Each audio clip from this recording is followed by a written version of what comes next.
जनतेच्या न्याय हक्कासाठी प्रजासत्ताक न्यूज सदैव आपल्यासोबत। संगमनेरच्या पठार भागात आकाशात घिरट्या घालणारा ड्रोन अखेर जमिनीवर। गेल्या काही दिवसापासून संगमनेर तालुक्याच्या पठार भागातील अनेक गावांमधून रात्रीच्या वेळेस ड्रोन घिरट्या घालताना दिसत होते, त्यामुळे नागरिक भीतीच्या छायेत जगत आहेत। अनेक चर्चा घडूनही व कानोकानी खबर जाऊनही प्रशासनाला या गोष्टीचा थांगपत्ता लागला नाही। त्यामुळे ड्रोनच्या घिरट्या नेमकी कशासाठी हा प्रश्न अनुत्तरित असतानाच खंदरमाळवाडी गावच्या हद्दीतील एठेवाडी शिरोळेमाळा परिसरात घिरट्या घालणारा एक ड्रोन विजेच्या तारेला धडकला व पडला।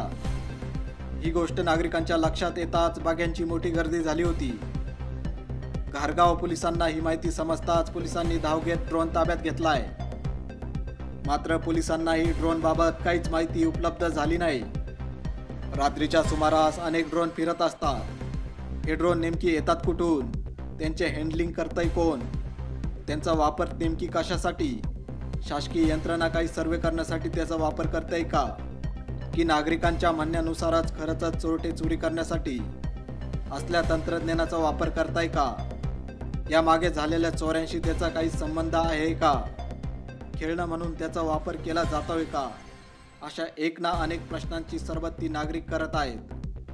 त्यामुळे ड्रोनच्या संदर्भातील माहिती मिळवून नागरिकांना देणे हे आता पोलीस प्रशासनासमोर आव्हान निर्माण झाले आहे।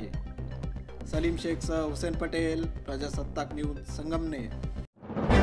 आपल्या परिसरातील ताज्या घडामोडी पाहण्यासाठी आजच प्रजासत्ताक न्यूज 24 ला सबस्क्राइब करा आणि 10 अपडेट तसेच लाईक अँड शेअर करायला विसरू नका।